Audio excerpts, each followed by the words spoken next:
Randy Kelly. I'm a clinical psychologist and I am the clinical director for Louisiana's Office for Citizens with Developmental Disabilities. Today, I'd like to talk a little bit about the applicability of cognitive behavioral therapy, or CBT, for individuals with intellectual and developmental disabilities, or IDD, including autism. I'd like to start out with a basic fact that first-line treatments work for most individuals. This is easy to understand when we talk about medical treatment, but it also applies to mental health treatment. Just like when a physician accounts for someone's age or weight in treatment, some personalization or adjustments to the CBT approach may be needed. What I'd like you to know is that the applicability of cognitive behavioral therapy for people with IDD just needs a few modifications to personalize it and make it effective for the individual. And you may find that some of these modifications would and could be used for people you serve without IDD also. This module focuses on readiness to engage in CBT. Some of what we discussed today may also apply to readiness for any therapeutic interaction for individuals with IDD. Cognitive behavior therapy has been used to effectively improve outcomes for individuals with IDD in depression and anxiety symptom reductions. Review of research indicates CBT has also been effectively used to treat chronic pain, fire setting, sexually abusive behavior, and psychosis for persons with IDD. Readiness for engaging in CBT therapy may look a bit different, though, for someone with an IDD. It is important to remember that an individual with an IDD may not be the person who initially seeks therapy. Rather, someone else may do so on their behalf. Additionally, because many people with IDD receive paid services of one sort or another, the person may have a lifetime of experiences where other people focus on what is wrong with them and what needs to be fixed within them. The individual may not have had positive experiences with professionals in the past, or simply may have no experience in a true therapeutic relationship.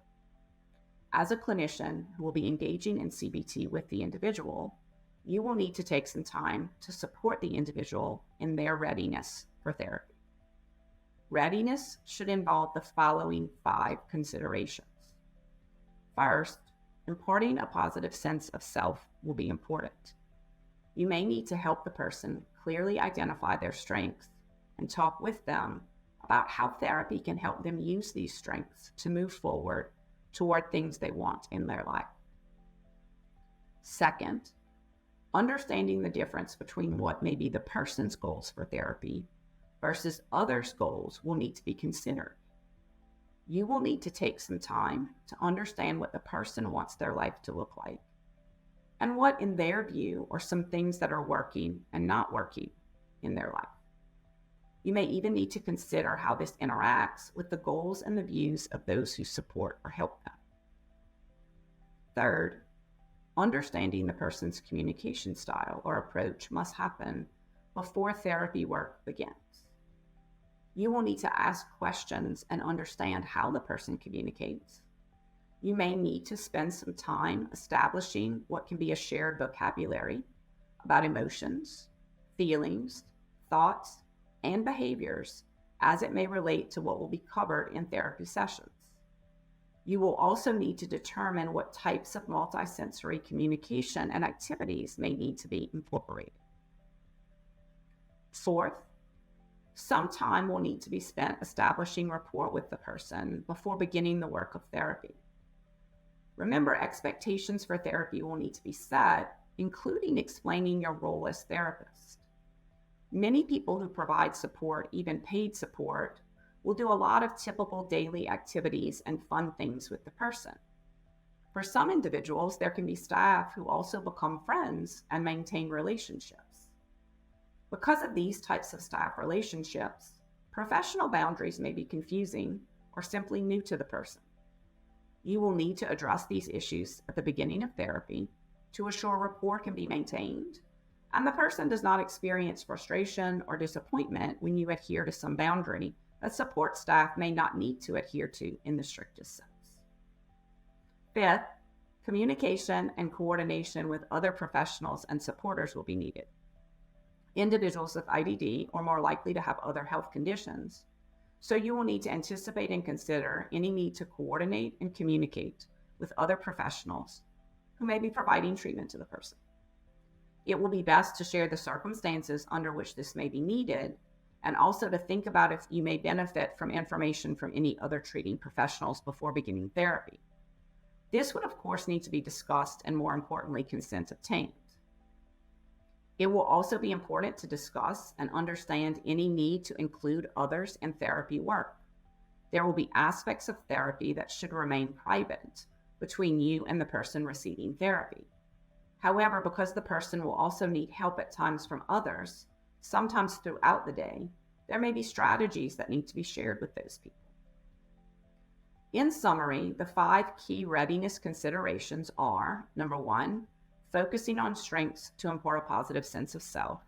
Number 2, identifying the person's goals versus the goals of others who may support them and have even made the referral. Number 3, getting information so you know how the person communicates best. Number 4, considering how to establish rapport and set clear expectations. And number 5, thinking about how or when to coordinate with other professionals and if or how to include supporters in the therapy work. One final consideration at the beginning of any therapy work: because individuals with IDD often rely on family, friends, or paid services to provide some support, with some individuals receiving support throughout most days, the importance of assessing any wellness or quality of life factors that may impact negative thoughts and emotions increases when you engage therapeutically. As the therapist, you will want to understand the person's historical experiences, current life situation, and available supports, and then consider how that matches with what the person wants their life to look like. The absence of wellness or significant negative impacts on quality of life will significantly impact symptoms and effectiveness of therapy. CBT often targets negative thoughts that may lead to negative emotions, and then the work aims to change these thoughts.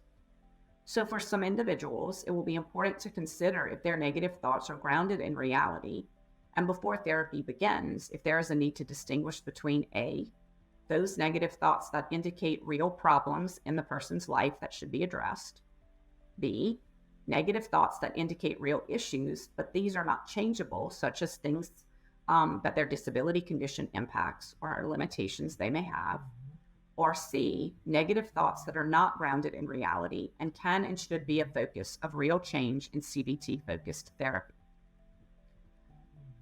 People with IDD experience behavioral health issues at rates higher than the general population. They benefit from the same evidence-based therapeutic interventions such as CBT, which are used for people without IDD. The provision of CBT for people with IDD is not related to a niche area that requires years of specialized training. Rather, it is a cultural competency on the part of the therapist that typically requires only common sense modifications, which do not impact the core values of the intervention. Today, we covered considerations and actions related to readiness to begin therapy. There are other modules in this series that may also be helpful for you to view. Thank you for taking the time to listen to this brief presentation.